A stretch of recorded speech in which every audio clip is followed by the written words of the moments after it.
Hello, welcome back to Wellness with Hamdi. Today we're going to be talking about Rich Dad Poor Dad, and it's an excerpt of the financial series that I created. So before then, I'd like to give, of course, I always do it every now and then. My shout outs to my fans, my viewers, my subscribers, and to anyone who's been out there for me. I'm really, really grateful. You give me the motivation that I have to be out here and tapping into the abundance. Of course, I said it again. So yeah, Rich Dad Poor Dad. It was written by Robert Kiyosaki with Sharon L. Lecher, and it's said to be a key to financial freedom because it highlights the basic points that the rich teach their kids about money that the poor don't. Yeah, that is Rich Dad Poor Dad for you. I have read this book from front to back, and I can tell you it's a very useful resource. So please try in your best way to read it, either through a PDF version on your phone that you can read anytime you like, or on your laptop, or you could just grab a copy so that you get to have a feel of how Rich Dad Poor Dad feels like. Okay. So why should you read this book? In this book, it teaches us that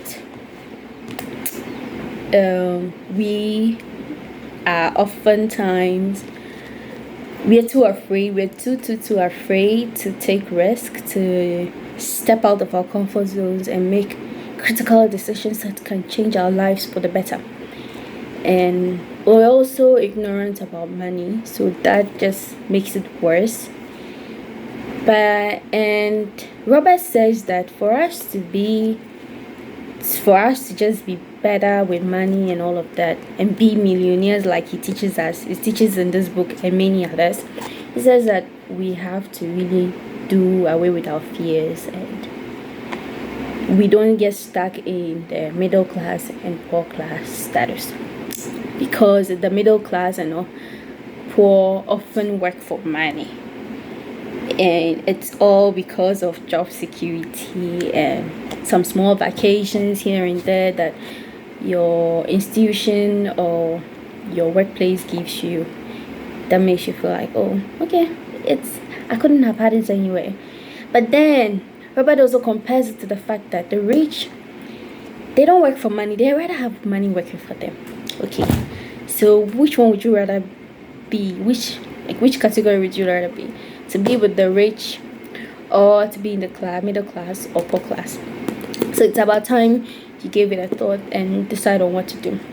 And moving on, it also talks about how to differentiate between an asset and that of a liability, because an asset is something that helps you to accumulate income over time, whilst a liability is something that increases your expenses over time. So take a television, for example.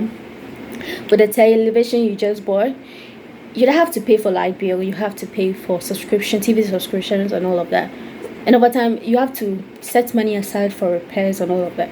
So that's just increasing your expenses, right? But if it was something like a business you started, or something that in the end is going to give you profit, it's much profitable. Or for example, you could rather use a TV to rent it out to some other people to use, and then they pay you at the end of the day. So that's more of an asset than the TV becomes more of an asset than a liability. And that's the second tip.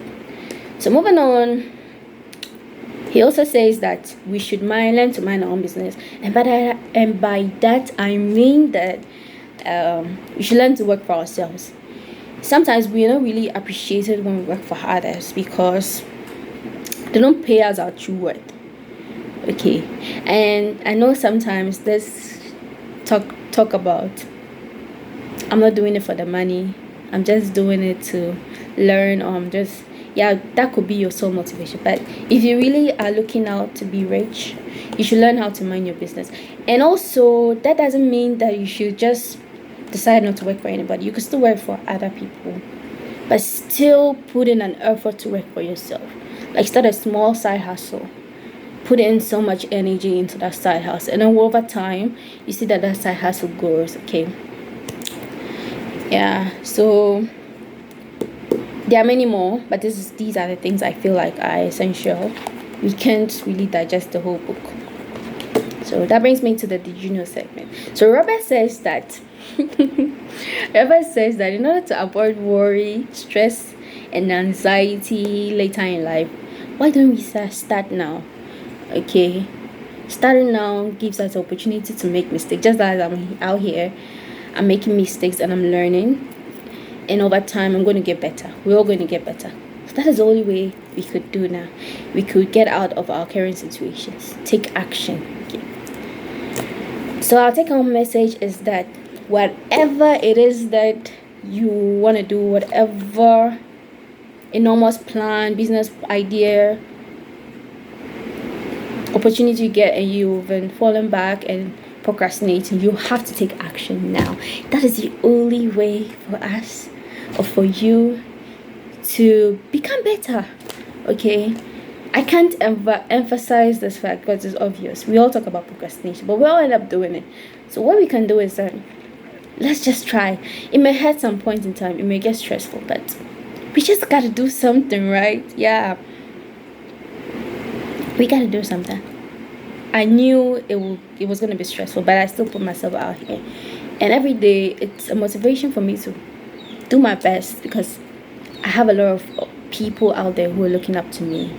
Some way or somehow I can motivate them, I can lead them to being the best versions of themselves. And then again, another take-home message is that we have to have a reason beyond just wanting to succeed.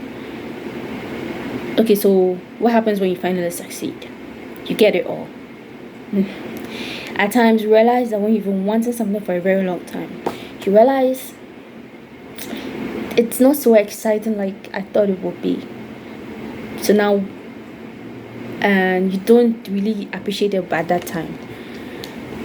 So Robert says that we shouldn't avoid that trap, and because at the end of the day, sometimes we end up destroying our own selves. We end up sabotaging our own selves because we now don't appreciate what we've been wanting for so long. But if you have a compelling reason, like your family, you want the best for them, you just want to make your loved ones feel like you are there to support them and all of that, I think, and you want to make the world a better place, could be your tagline and all of that. That could be the way for you to keep being on the path to success. Okay, and you're on your way on your journey to being a millionaire. So that is about it, guys. Rich Dad Poor Dad, it says a lot. I hope that you get time to read it, because it would really, really help you in whatever journey, your financial journey that you're seeking for. Yes. So yeah, I'm gonna upload this video in the financial series. I forgot to mention that earlier. So please don't forget to like, share, and subscribe if you're new to my channel for more tips and updates on how to be the best version of yourself. I hope that this was an exciting one, because I had fun, and see you on another episode of Wellness with Hamdi. Bye bye.